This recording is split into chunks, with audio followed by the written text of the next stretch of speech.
अस्सलाम वालेकुम स्टूडेंट्स, इंशाल्लाह अभी हम हाइपर थायराइडिज्म के बारे में पढ़ेंगे। ठीक है, तो हाइपर थायराइडिज्म वो कौन सी कंडीशन होती है और उसकी साइन सिम्टम, उसकी ट्रीटमेंट, उसकी डायग्नोसिस, उसकी नर्सिंग इंटरवेंशन, ये सब चीज़ें हम अभी पढ़ेंगे। ठीक है, तो ये हमारे पास एंडोक्राइन की डिसऑर्डर हैं जो कि एडल्ट हेल्थ नर्सिंग 2 सेमेस्टर के सेकंड यूनिट जो है हमने सीरीज स्टार्ट किया हुआ है। ये हमारे पास 9 नंबर पार्ट्स है। ठीक है, अगर आपने पहले 8 पार्ट्स को नहीं देखे हो तो लाजिम देखे, क्योंकि उसमें बेसिक है एंडोक्राइन सिस्टम की। ठीक है, तो डिस्क्रिप्शन हमारे पास हाइपरथायराइडिज्म क्या है। तो hyperthyroidism is the excessive production of thyroid hormone resulting in the hyper metabolic state. देखिए, हाइपरथायराइडिज्म कंडीशन में किस चीज़ के एक्सेसिव प्रोडक्शन हो जाती है, जो थायराइड हार्मोन होती है। तो थायराइड हार्मोन में कौन कौन से हैं, तो हमारे पास T3 है, T4 है और इसी तरीके से जो कैल्सिटोनिन है। ठीक है, तो ये तीनों हार्मोनों की जब एक्सेसिव प्रोडक्शन हो जाती है तो फिर इसकी वजह से जो है हाइपरथायराइडिज्म अकर होती है। तो ये T3 और T4 मेनली जो है मेटाबॉलिक स्टेट को मेंटेन करते हैं, तो उसी वजह से फिर हाइपर मेटाबॉलिक भी हो जाती है। ठीक है, severe hyperthyroidism can precipitate a thyroid storm or crisis which is life-threatening emergency. The crisis can be triggered by minor trauma और स्ट्रेस। ठीक है, देखिए हमारे पास कि जब एक क्या होती है कि मतलब एक पेशेंट ऐसा होता है कि उसमें हाइपरथायराइडिज्म हो जाती है, लेकिन हाइपरथायराइडिज्म वो सिवियर चले जाते हैं। तो जब सिवियरिटी में चले जाते हैं तो थायराइड स्ट्रोम बन जाए। थायराइड स्ट्रोम का मकसद ये है कि वो एबनॉर्मल, हेवी एबनॉर्मल जब T3 और T4 प्रोडक्शन हो जाती है तो फिर उसकी वजह से वो सेल और तमाम बॉडी को क्राइसिस करा सकती है। ठीक है, और ये बहुत ज़्यादा इमरजेंसी कंडीशन फिर बन जाती है। ठीक है, तो मोस्टली जो होती है, फॉर एग्जांपल अगर ट्रामा वगैरह या स्ट्रेस वगैरह बहुत ज़्यादा है एक पर्सन पे ना, तो उसकी वजह से फिर उसकी मेटाबॉलिज्म भी ज़्यादा होगी। तो जब मेटाबॉलिज्म ज़्यादा होगी तो उसकी वजह T3 T4 ज़्यादा बनेगी। ठीक है, फिर क्या है कि the two types of spontaneous hyperthyroidism are a Graves' disease and a toxic nodular goiter। ठीक है, तो हमारे पास मेनली जो क्या होती है एफेक्टस, या उसको हम कहते हैं कि ये 2 डिजीज़ अकर हो सकती है हाइपरथायराइडिज्म कंडीशन से। तो एक हमारे पास जो है वो हमारे पास ग्रेव्स है। ठीक है, और जो दूसरा है वो हमारे पास जो नॉन टॉक्सिक नोडुलर गाइटर है। ठीक है, तो sign and symptom vary with the types of severity of the disease. ठीक है, तो पहले नीचे हम फिर इंशाल्लाह डायग्राम में पढ़ेंगे। ठीक है, तो 3 to 4 जो है तकरीबन उसके टाइप्स है। ठीक है, on the basis of sine symptom वो डिफाइन किया हुआ है। ठीक है, तो सारे डिजीज़ हाइपरथायराइडिज्म की वजह से है, लेकिन उसकी ग्रेव डिजीज़ की अलग साइन सिम्टम है, टॉक्सिक नोडुलर की अलग साइन सिम्टम है गाइटर के, और इसी तरीके से। ठीक है, तो इंशाल्लाह नेक्स्ट पेज में देखेंगे कि grave disease commonly occur in the third और fourth decade of life. It is more common in women than in women. ठीक है, तो ये जो ग्रेव डिजीज़ होते हैं ना, ये तो मतलब थर्ड और फोर्थ जो सेंचुरी या इसी तरह का डिकेड होते हैं ना लाइफ के, तो उसमें बहुत ज़्यादा होती है। और ये आपने याद रखना है कि ये वुमेन में जो है मोर कॉमन होती है देन द मेन। ठीक है, तो it has a familial predisposition and it may cause जो extra thyroidal symptom mean goiter and symptom of the hyper metabolic and sympathetic nervous system hyper activity. आपको पता है कि फीमेल में इसीलिए ये मौसला ग्रेव डिजीज़ और गाइटर वगैरह की ज़्यादा हो सकती है हाइपरथायराइडिज्म की, कि वो हर वक्त उसमें एक तो ये है कि उसमें हार्मोनल चेंजेस बहुत ज़्यादा जो है जल्दी जल्दी आती है, एक ये रीज़न हो सकती है। और दूसरी जो रीज़न्स है वो हमारे पास यही है कि वो बहुत ज़्यादा हर टाइम स्ट्रेस में भी हो सकती है ना, क्योंकि उसकी बॉडी जो है ओनली बेबी को वो नहीं करते, बल्कि उसको प्रिपेयर कर लेते और उसको बड़े कर लेते और फिर वो डिलीवर कर लेते। तो तकरीबन 9th मंथ जो है वो लेते हैं। ठीक है, तो उसी वजह से वो उसको हाइपर मेटाबॉलिज्म स्टेट की अगर हो सकती है। फिर आते हैं जो साइन एंड सिम्टम होती है हाइपरथायराइडिज्म के। तो different form of the hyperthyroidism produce the various sign and symptom a summarise below, ठीक है। तो ये समराइज क्या हुआ है, तो हमारे पास सबसे पहले है कि ग्रेव डिजीज़, ठीक है, साइन सिम्टम है। और जो ग्रेव डिजीज़ है hyper metabolism and sympathetic over activity. दूसरा जो है grave disease extra thyroidal sign symptom है। और इसी तरीके से टॉक्सिक नोडुलर गैटर है और थायराइड स्ट्रोम या आर क्राइसिस है, ठीक है।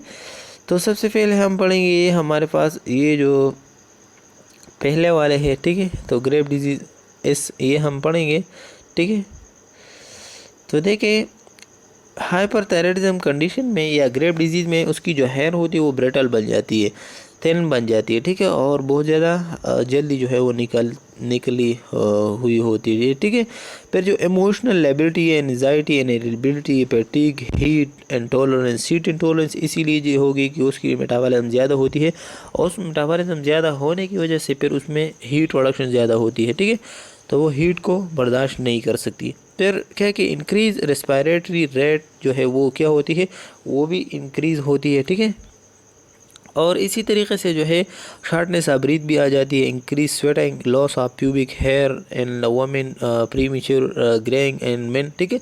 तो वुमेन की जो प्यूबिक हेयर है इसीलिए कि उसकी जो एंड्रोजेनिक हार्मोन होती है तो वो इफेक्ट होती है, तो इसीलिए वो क्या होती है, मसला बढ़ जाते हैं, ठीक है। फिर क्या है कि मसल वीकनेस एंड एट्रोफी हो जाती है क्योंकि उसमें जो प्रोटीन है उसकी कैटाबॉलिज्म स्टार्ट होती है।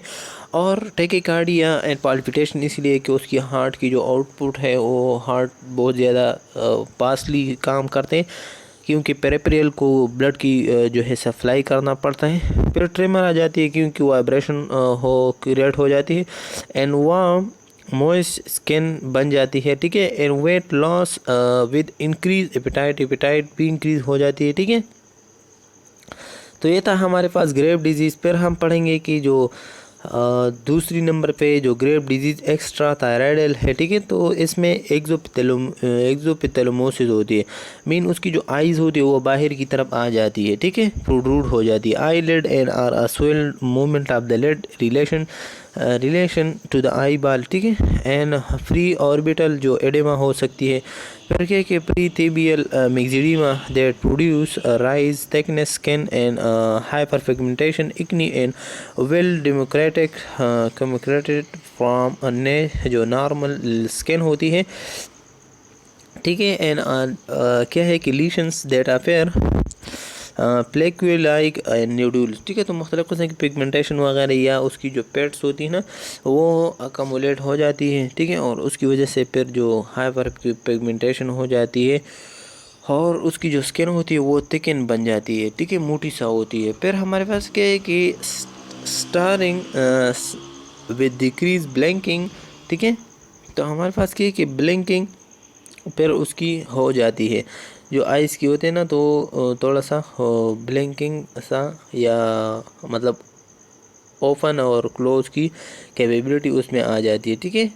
मतलब नॉर्मली से फिर वो ज़्यादा आंखें बंद करते हैं और कूले कर लेते हैं, ठीक है। फिर हमारे पास जो टॉक्सिक जो नोडुलर और गाइटर होते हैं ना तो उसमें आते हैं कि जो एरिथमेसिस होती है they does not response to toxic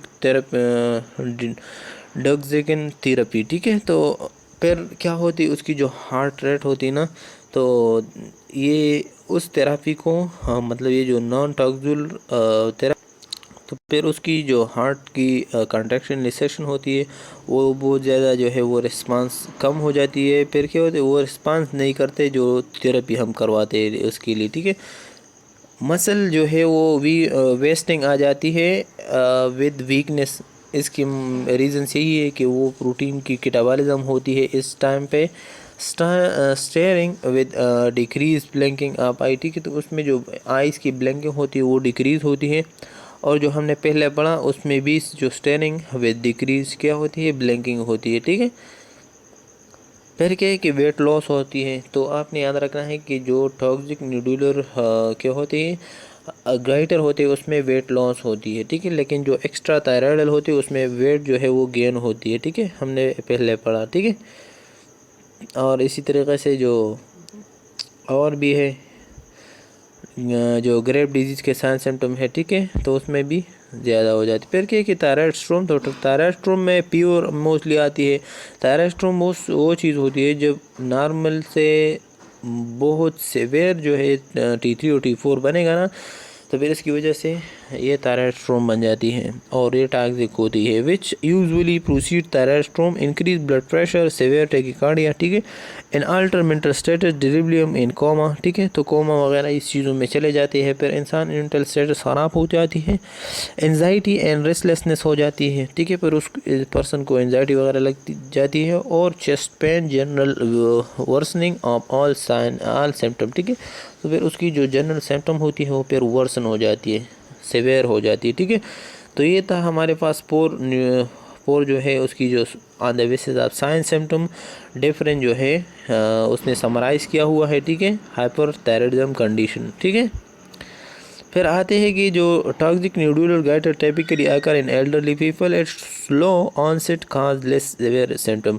तो जो टॉक्सिक न्यूडुलर गाइटर होते हैं ना, तो वो ज़्यादातर जो है वो ओल्ड एज के पर्सन को होती है, और इसकी जो काजेज़ होती है ना, तो वो थोड़ा सा सेवियर होती है, लेकिन वो क्या होते हैं, वो जब हम उस टाइम पे देखते हैं ना, तो वो बहुत ज़्यादा स्लो जो है वो अपना जो इफ़ेक्ट है वो शो करेगा, ठीक है।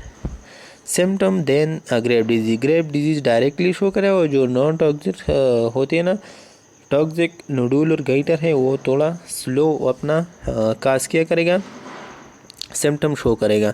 फिर हमारे पास क्या है कि hyperthyroidism can result from a discontinuation और एक्सेसिव यूज ऑफ थायराइड या एंटी थायराइड मेडिकेशन।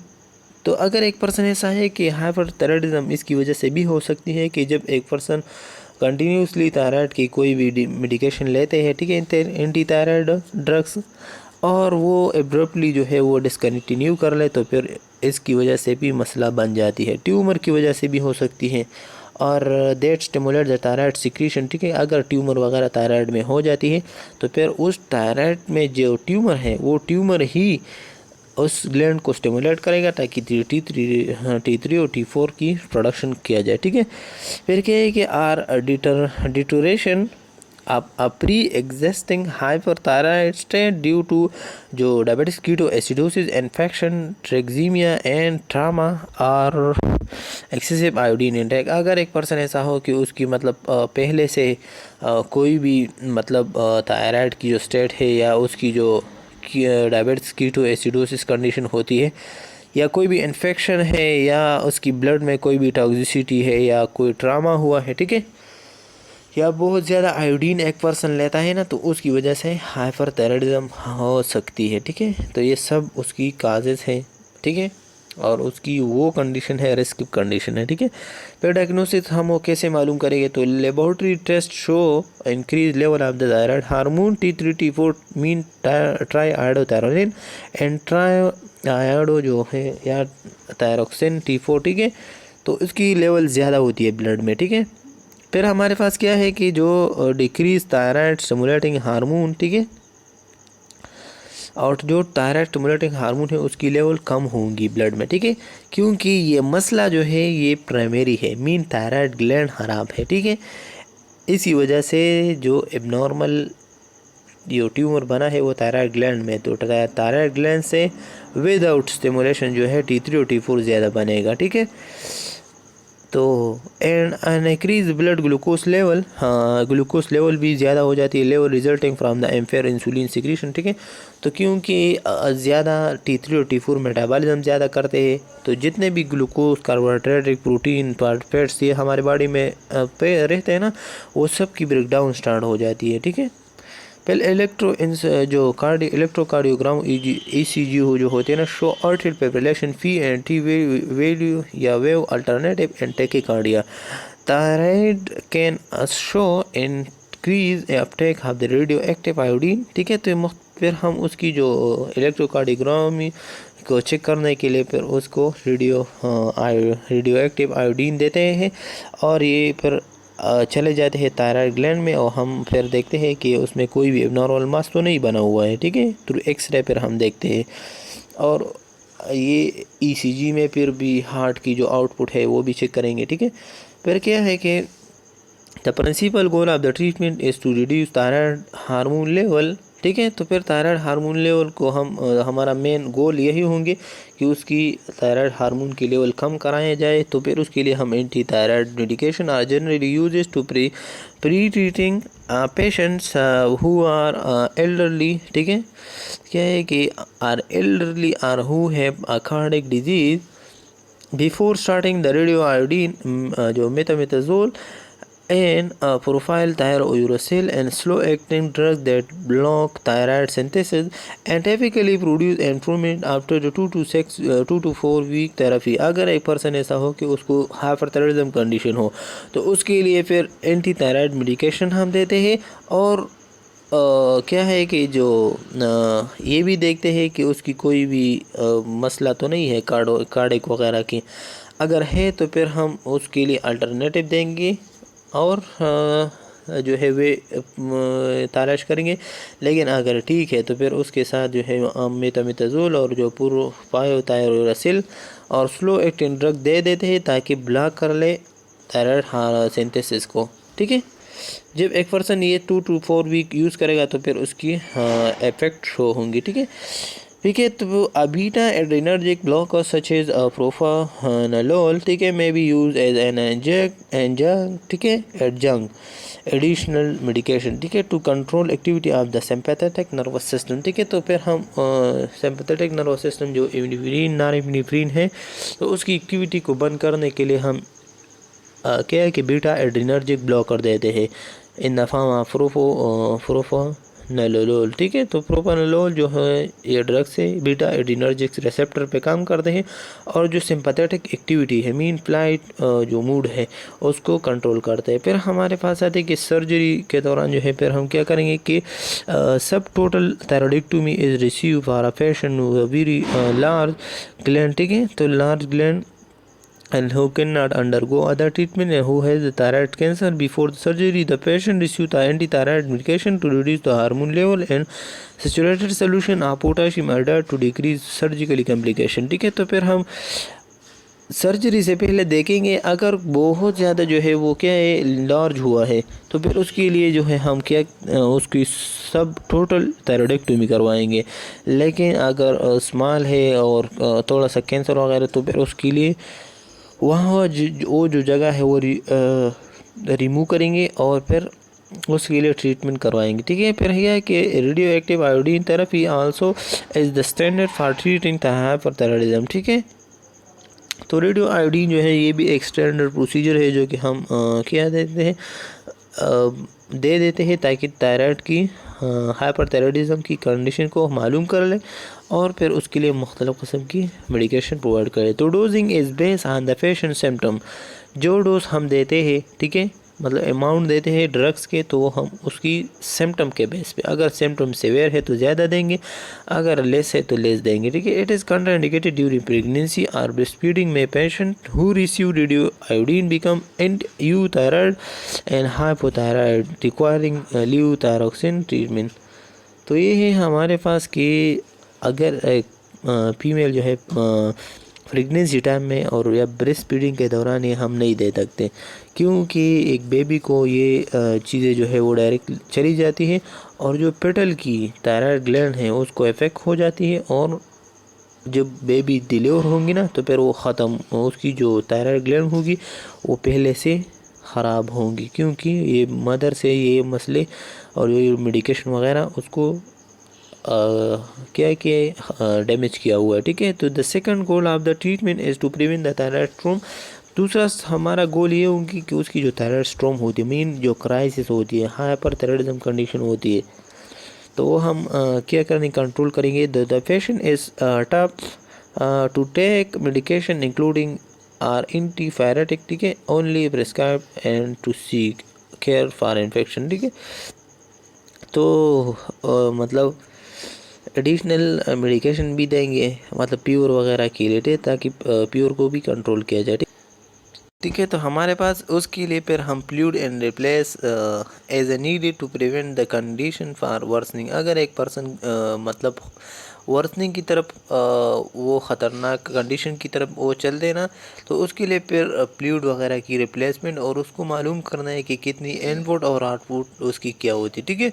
तो वो मेंटेन करना है। फिर a patient who develop thyroid syndrome required immediate treatment and antipyretic, ठीक है। तो अगर एक पर्सन ऐसा हो कि वो या पेशेंट ऐसा हो कि उसकी थायराइड स्ट्रोम बनने वाला हो, मतलब ये है कि T3 T4 बहुत ज़्यादा जो है वो सीक्रेट हुआ है, तो उसके लिए फिर हम डायरेक्टली एंटीफायरेटिक देंगे, मीन प्योर की प्रिवेंट करने के लिए ड्रग देते हैं। और जो hypothermia, hematosis, anti thyroid drug, steroid and beta blocker, ठीक है, जो हमने पहले सिंपैथेटिक नर्वस सिस्टम जो सिंपैथेटिक कंडीशन को कंट्रोल करने के लिए बीटा ब्लॉकर देते हैं, ठीक है। और IV फ्लूइड वगैरह ये हम देते हैं, ठीक है। फिर हम ये देते हैं कि हमारे पास जो नर्सिंग इंटरवेंशन है, तो नर्सिंग इंटरवेंशन में हमने, ठीक है, तो हमारे पास जो नर्सिंग इंटरवेंशन है, तो हाइपरथायराइडिज्म कंडीशन के लिए फिर एक पेशेंट को हम कैसे मैनेज करेंगे, तो maintain normal fluid and electrolyte balance to prevent arrhythmias, ठीक है। तो फिर हम उसकी जो नॉर्मल फ्लूइड और इलेक्ट्रोलाइट बैलेंस है वो चेक करेंगे, क्योंकि हमारे हार्ट को बहुत ज़्यादा जो है वो सेंसिटिव है किस चीज़ को, जो इलेक्ट्रोलाइट से, फॉर एग्जांपल पोटाशियम हो गया, ठीक है। अगर ये बहुत ज़्यादा हुए तो फिर मसला बन जाती है। और कार्डिक की जो इरेगुलरिटी है, ये कंट्रैक्शन रिलैक्सेशन की, वो ख़राब हो सकती है। तो हमें फ्लूइड को असेस करना पड़ेगा और मेंटेन करना पड़ेगा। Tell the patient to avoid copies, ठीक है। तो कॉपी और ये चीज़ों को भी अवॉइड करना है। कॉपी ऐसे काम करते हैं कि वो आपकी जो एपिनेफ्रिन और ना, मतलब जो फाइट एंड फ्लाइट मूड होती है, वो आपको ट्रिगर करा देते हैं, ज़्यादा करा दे, तो इसलिए आपने कॉफीन वगैरह को नहीं पीना है, ठीक है। Which can stimulate the sympathetic nervous system, समझ गए student. Provide a high caloric and high protein diet through several small and well balance meal. तो आप इस पर्सन को जो है ज़्यादा एनर्जी देना, हाई प्रोटीन, क्योंकि उसकी बॉडी को डेवलप होना है, तो आपने उस डाइट को भी देना है, ठीक है। और बैलेंस मील को भी उसको देना है। इंश्योर एडुकेट हाइड्रेशन, ठीक है। तो उसके लिए फिर आपने ज़्यादा से ज़्यादा हाइड्रेशन भी देना है, ठीक है, वाटर वगैरह। फिर ये है कि consume the patient energy to help decrease metabolism need, ठीक है।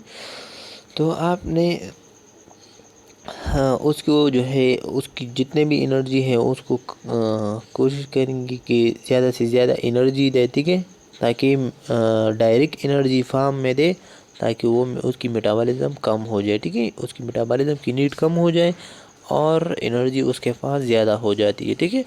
प्रिवेंट क्या करना है कि thyroid crisis by using a cooling med to achieve normal temperature keeping the patient, ठीक है। तो फिर ये हम उसकी जो है उस थायराइड स्ट्रोम की जो क्राइसिस वगैरह होती है उसको क्या करना है, कंट्रोल करने के लिए फिर हम ये मतलब नर्सिंग इंटरवेंशन करेंगे कि पेशेंट को नॉर्मल टेम्परेचर को अचीव कराना है, ठीक है, ताकि उसकी प्रोटीन वगैरह को मसला ना बन जाए, ठीक है। ठीक है स्टूडेंट्स, तो ये था हमारे पास हाइपर थायराइडिज्म की जो कंडीशन थी, ठीक है। इंशाल्लाह उसके साथ जो है हम हाइपोथायराइडिज्म भी कहीं पढ़ेंगे इंशाल्लाह, ठीक है।